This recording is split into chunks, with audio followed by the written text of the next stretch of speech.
Please like, share and subscribe to my channel Vainushree Kitchen and Vlogs. ನಮಸ್ತೆ friends, welcome to my channel Vainushree kitchen and vlogs. So ಎಲ್ಲರೂ ಹೇಗಿದ್ದೀರಾ? So ಇವತ್ತಿನ special recipe ಏನಪ್ಪ ಅಂತಂದರೆ ಸಾಫ್ಟಾಗಿರೋ ಅಕ್ಕಿ ರೊಟ್ಟಿ, ಅದ್ರ ಜೊತೆ ಗೊಡ್ಕಾರ ಮಾಡ್ತಾಯಿದ್ದೀನಿ. ಸೊ ಈ ರೆಸಿಪಿ ಹೇಗೆ ಮಾಡೋದು ಅಂತ ನೋಡೋಣ. ಸೊ ಅದಕ್ಕೂ ಮುಂಚೆ ನನ್ನ ಚಾನಲ್ನ ಯಾರಾದರೂ ಫಸ್ಟ್ ಟೈಮ್ ನೋಡ್ತಾ ಇದ್ದರೆ ಪ್ಲೀಸ್ ದಯವಿಟ್ಟು ಲೈಕ್ ಮಾಡಿ, ಶೇರ್ ಮಾಡಿ, ಸಬ್ಸ್ಕ್ರೈಬ್ ಮಾಡ್ಕೊಳ್ಳಿ. ಸೊ ಫಸ್ಟು ಗೊಡ್ಗಾರ ಮಾಡ್ಕೊಳ್ಳೋದಕ್ಕೆ ಈ ಇಂಗ್ರೀಡಿಯೆಂಟ್ಸ್ ಬೇಕಾಗುತ್ತೆ: ಜೀರಿಗೆ, ಮೆಣಸು, ಒಂದು ಈರುಳ್ಳಿ, ಬೆಳ್ಳುಳ್ಳಿ, ಒಣಮೆಣಸಿನ್ಕಾಯಿ, ಕರಿಬೇವು ಮತ್ತು ಸ್ವಲ್ಪ ಹುಣಸೆಹಣ್ಣು. ಸೊ ಇಷ್ಟು ಇಂಗ್ರೀಡಿಯೆಂಟ್ಸ್ ಬೇಕಾಗುತ್ತೆ. ಸೊ ಅದರಲ್ಲಿ ತೋರಿಸ್ದಂಗೆ ನಾನು ಮುಂಚೆ ಕಪ್ಪಲ್ಲಿ ತೋರಿಸಿದ್ನಲ್ವ, ಸೊ ಅಷ್ಟೂ ಮೆಣಸು ಹಾಕೋಂಗಿಲ್ಲ, ಅದರಲ್ಲಿ ಸ್ವಲ್ಪ ಹಾಕಿದ್ರೆ ಸಾಕು. ಸೊ ಇಲ್ಲಿ ತೋರಿಸ್ತಾ ಇದ್ದೀನಿ ನೋಡಿ. ಸೊ ಇಲ್ಲಿ ಒಂದು ಸ್ಪೂನಷ್ಟು ಜೀರಿಗೆ ಹಾಕಿದ್ದೀನಿ. ಸೊ ಅರ್ಧ ಟೇಬಲ್ ಸ್ಪೂನಷ್ಟು ಮೆಣಸು. ಸೊ ಇದ್ರ ಜೊತೆಗೇ ಸ್ವಲ್ಪ ಬೆಳ್ಳುಳ್ಳಿ. ಸೊ ನೆಕ್ಸ್ಟ್ ಇಲ್ಲಿ ನಮ್ಮ ಖಾರ ಎಷ್ಟು ಬೇಕೋ ಅಷ್ಟು ನೋಡಿಕೊಂಡು ಮೆಣಸಿನ್ಕಾಯಿನ ಯೂಸ್ ಮಾಡಬೇಕಾಗುತ್ತೆ. ಸೊ ನಾನಿಲ್ಲೊಂದು 4 ಹಾಕಿದ್ದೀನಿ. ಸೊ ಈರುಳ್ಳಿ ಹಾಗೆ ಕರಿಬೇವು ಹಾಕಿದ್ದೀನಿ. ಸೊ ಈ ರೆಸಿಪಿನ ಗೊಡ್ಗಾರನ ಅಕ್ಕಿ ರೊಟ್ಟಿ ಜೊತೆಗೂ ತಿನ್ಬೋದು, ಮುದ್ದೆ ಮತ್ತು ರೈಸ್ಗೂ ತುಂಬ ಚೆನ್ನಾಗಿರುತ್ತೆ.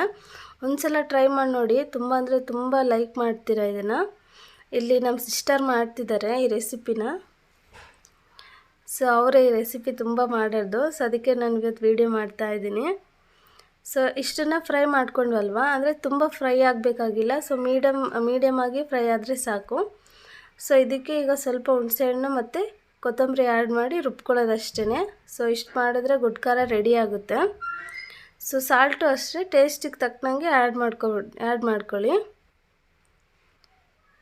ಸೊ ನೋಡಿ, ರೆಡಿಯಾಗಿದೆ. ಎಷ್ಟು ಚೆನ್ನಾಗಿದೆ ಗೊಡ್ಕಾರ. ಅಷ್ಟೇ ಖಾರವಾಗಿ ಯಾರಿಗಾದ್ರೂ ಬಾಯಿ ಕೆಟ್ಟೋಗಿದ್ರೆ, ಹುಷಾರಿಲ್ದಾಗ ಮತ್ತೇನಾದರೂ ಖಾರವಾಗಿ ತಿನ್ನಬೇಕು ಅನಿಸ್ದಾಗ ಇದನ್ನು ಟ್ರೈ ಮಾಡಿ ನೋಡಿ, ತುಂಬ ಇಷ್ಟಪಡ್ತೀರಾ. ನೆಕ್ಸ್ಟ್ ಇಲ್ಲಿ ಅಕ್ಕಿ ರೊಟ್ಟಿ ಮಾಡ್ಕೊಳ್ಳೋಕ್ಕೆ ರೆಡಿ ಮಾಡ್ತಾಯಿದ್ದೀವಿ. ಸೊ ಅದೇ ಬಾಣಲಿಗೆ 1 ಕಪ್ ಅಕ್ಕಿ ಹಿಟ್ಟಿಗೆ 1.5 ಕಪ್ಪಷ್ಟು ನೀರನ್ನ ಯೂಸ್ ಮಾಡಿದ್ದೀವಿ ಇಲ್ಲಿ. ಸೊ ಈ ನೀರು ಕುದಿಬೇಕಾದ್ರೆ ಸ್ವಲ್ಪ ತುಪ್ಪ ಮತ್ತು 1 ಸ್ಪೂನು ಸಾಲ್ಟು ಹಾಕಿದ್ದೀನಿ. ಸೊ ಈ ಥರ ಕುದಿಬೇಕು ನೀರು. ಸೊ ಆಗ ಅಕ್ಕಿ ಹಿಟ್ಟು ಆ್ಯಡ್ ಮಾಡ್ಕೋಬೇಕಾಗುತ್ತೆ. ಸೊ ನೋಡ್ತಾ ಇದ್ದೀರಲ್ವ ಈ ಥರ. ಸೊ ಇದನ್ನು ನೀಟಾಗಿ ಈಗ ಮಿಕ್ಸ್ ಮಾಡ್ಕೋಬೇಕು ಆ ನೀರಿನ ಜೊತೆಗೆ. ಸೊ ಯಾವುದೇ ಉಂಡೆ ಕಟ್ತಿರೋ ಥರ ಕಲಿಸ್ಕೋಬೇಕಾಗುತ್ತೆ. ಸೊ ಇದು ಫುಲ್ಲು ಬಿಸಿ ಇರುತ್ತೆ ಈಗ. ಸೊ ಇದನ್ನು ಹೀಗೆ ಸ್ವಲ್ಪ ಲಿಡ್ ಕ್ಲೋಸ್ ಮಾಡಿ ಒಂದು 5 ನಿಮಿಷ ಬಿಟ್ಟರೆ ಸೊ ಅದು ಅಷ್ಟರಲ್ಲಿ ತಣ್ಣಗಾಗುತ್ತೆ. ಸೊ ನಾದಕ್ಕೂ ತುಂಬ ಚೆನ್ನಾಗಿರುತ್ತೆ. ತುಂಬ ಬಿಸಿದು ನಾದಕ್ಕಾಗಲ್ಲ.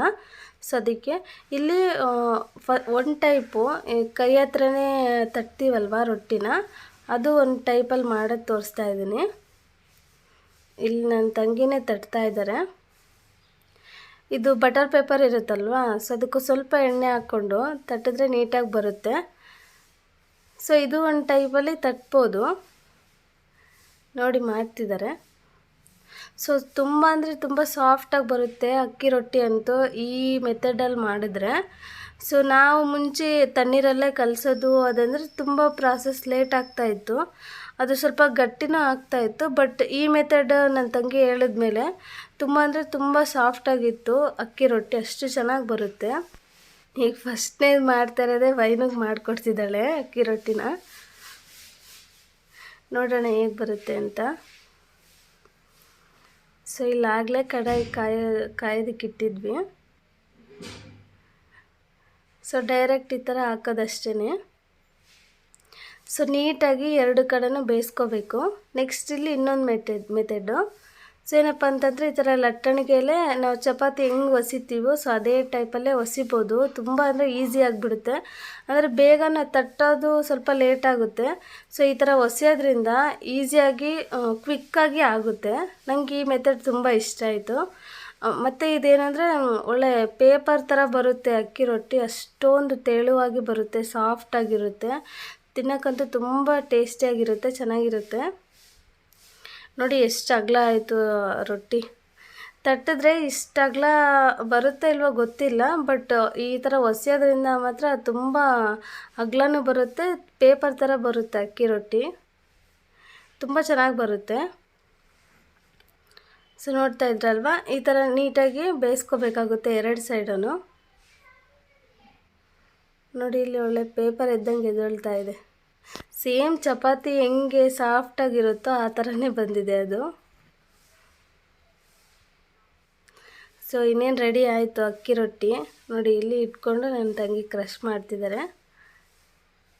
ಸೊ ಆ ಥರ ಸಾಫ್ಟಾಗಿ ಬರುತ್ತೆ.